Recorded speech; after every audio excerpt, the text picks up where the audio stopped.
Selamat pagi, salam sejahtera bagi kita sekalian. Saya doakan kita semua dalam keadaan sehat dan penuh dengan sukacita karena rahmat Tuhan.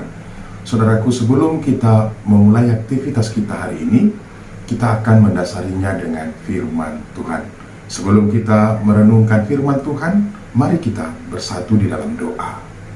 Bapa yang di surga, kami sungguh bersyukur atas rahmat Tuhan yang telah menganugerahkan hari yang baru bagi kami.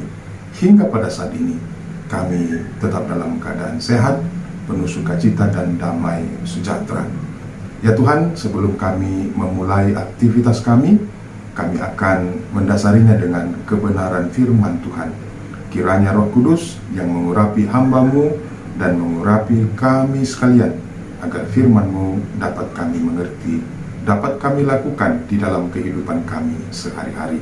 Di dalam nama Tuhan Yesus kami datang berdoa dan bersyukur. Amin.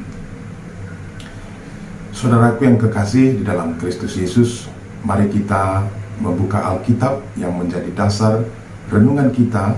Pagi ini diambil dari kitab Perjanjian Baru, kitab 1 Korintus pasal yang ke-1 ayat yang ke-21. Saya akan membacakan bagi kita sekalian. Oleh karena dunia dalam hikmat Allah tidak mengenal Allah oleh hikmatnya, maka Allah berkenan menyelamatkan mereka yang percaya oleh kebodohan pemberitaan Injil. Demikian bacaan firman Tuhan yang menjadi dasar renungan kita.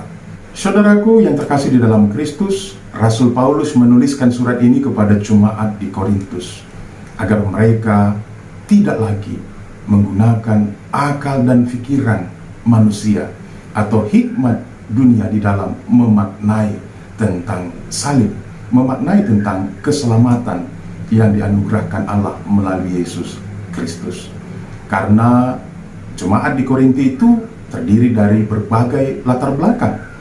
Ada yang berlatar belakang Yahudi yang masih meragukan apakah memang benar Yesus itu adalah Mesias, karena mereka menganggap Mesias itu adalah seorang panglima perang yang akan memimpin bangsa Israel untuk menghancurkan musuh-musuh mereka dan membangun kerajaan Israel baru dan mendatangkan masa keemasan seperti masa-masa Raja Daud.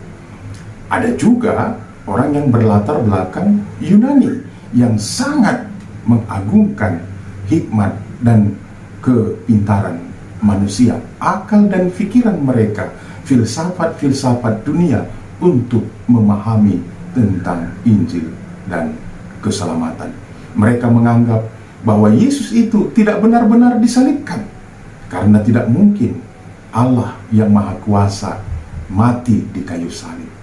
Saudaraku yang terkasih, saya mau bertanya, bagaimana kita memahami tentang Injil, tentang Kristus itu pada saat ini?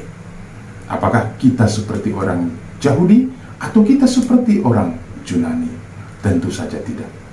Kita sebagai orang-orang Kristen, orang-orang yang percaya, harus mendasari akal dan pikiran kita dengan hikmat Tuhan di dalam mengenal Kristus, di dalam memaknai salib. Saat ini kita juga banyak mendengar cemooh-cemooh orang tentang penyaliban Tuhan Yesus. Mereka mengolok-olok, mengejek Tuhan Yesus yang tergantung di kayu salib itu. Mengapa demikian, saudaraku? Karena mereka tidak mengerti dan tidak memahami bahwa salib itu bukanlah sebuah kebodohan, bukan sebuah kekonyolan, tapi salib itu adalah lambang kasih Allah kepada manusia yang berdosa, lambang kasih Allah kepada saya dan kepada saudara sekalian. Dia rela mati disalibkan di kayu salib, dia rela dihina dan disiksa untuk menebus dosa-dosa kita.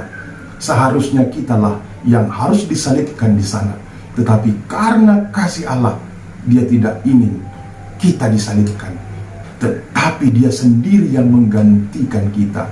Begitu luar biasa kasih Allah bagi kita. Dan inilah yang kita sebut sebagai anugerah. Saudara-saudaraku yang terkasih di dalam Kristus, apa yang menjadi renungan kita hari ini? Yang pertama, ketika kita melihat salib, kita melihat begitu besar kasih Allah bagi kita, begitu besar anugerah Tuhan yang telah kita terima. Kita adalah orang-orang yang telah menerima anugerah penebusan melalui kematian Kristus di kayu salib. Yang kedua, kita jangan lagi mengandalkan akal dan pikiran manusia di dalam menjalani kehidupan kita, di dalam menghadapi berbagai situasi-situasi yang kita temukan di dalam kehidupan kita. Karena banyak sekali perkara-perkara yang tidak kita mengerti, yang tidak kita pahami. Apapun yang terjadi dalam kehidupan kita, baik suka, baik duka, di dalamnya ada rencana Tuhan, ada rancangan-rancangan Tuhan yang akan mendatangkan sukacita dan damai sejahtera bagi kita. Yang ketiga, dengan memahami makna salib itu, kita semakin dikuatkan untuk melakukan misi Injil, untuk mengabarkan kabar baik ke seluruh dunia bahwa kita telah menerima penebusan melalui Kristus Yesus. Oleh karenanya, sekali lagi saya mengajak kita untuk menggunakan hikmat Tuhan, bukan hikmat dunia, di dalam menghadapi dan menjalani kehidupan kita. Selamat melakukan aktivitas kita hari ini. Tuhan Yesus memberkati. Mari kita bersatu di dalam doa. Bapa kami yang di sorga, kami sungguh bersyukur atas firman-Mu yang kami renungkan hari ini. Kami telah diingatkan bahwa kami harus menggunakan hikmat Tuhan di dalam mengenal Kristus, di dalam memaknai salib, dan menjadi orang-orang yang bersyukur atas rahmat Tuhan, penebusan Tuhan yang telah Engkau nyatakan bagi kami, sehingga kami tidak lagi menggunakan akal dan pikiran manusia di dalam mengenal Allah, dan kami semakin dimampukan untuk mengabarkan Injil ke seluruh dunia ini. Bapa kami yang di sorga, hari ini kami mau bersyafaat secara khusus kepada anak-anak Tuhan, Jemaat GBKP Runggun Cibinong. Engkau yang memberkati semua hamba-hamba Tuhan, pendeta, penatua dan diaken, seluruh jemaat, agar tetap sukacita, agar tetap termotivasi untuk melakukan tugas gereja. Engkau memberkati jemaat-jemaat-Mu yang pada saat ini mungkin sedang mengalami pergumulan, yang menghadapi masalah-masalah di dalam kehidupan mereka. Di dalam nama Tuhan Yesus, Engkau yang mendatangkan pemulihan, Engkau yang memberikan jalan keluar bagi mereka. Dan kami juga tidak lupa untuk mendoakan program-program pelayanan gerejawi, khususnya pada saat ini GBKP Runggun Cibinong sedang membangun bait Tuhan, membangun gedung gereja. Engkau yang mencukupkan semua kebutuhan-kebutuhan di dalam pembangunan rumah Tuhan ini. Bapa kami yang di surga, kami juga mau berdoa buat seluruh anak-anak Tuhan dimanapun mereka berada.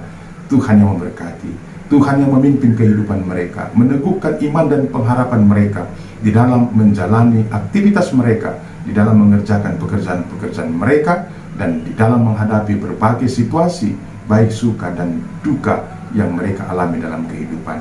Biarlah segala sesuatu yang mereka hadapi itu mereka hadapi dengan kacamata iman, dan mereka tetap teguh memohon hikmat Tuhan agar mereka dapat menjalaninya dengan penuh sukacita. Terima kasih Bapa. Kami doakan program doa pagi Kelasis Jakarta Kalimantan dapat selalu terlaksana untuk meneguhkan iman dan pengharapan semua anak-anak Tuhan. Kami akan memulai aktivitas kami hari ini. Kami yakin berkat Tuhan akan tercurah bagi kami. Ampunkan kami akan dosa pelanggaran kami ya Bapa, karena kami datang berdoa bersyukur di dalam nama Tuhan Yesus Kristus Juru Selamat kami yang hidup. Amin. Shalom saudaraku, selamat beraktivitas. Tuhan Yesus memberkati.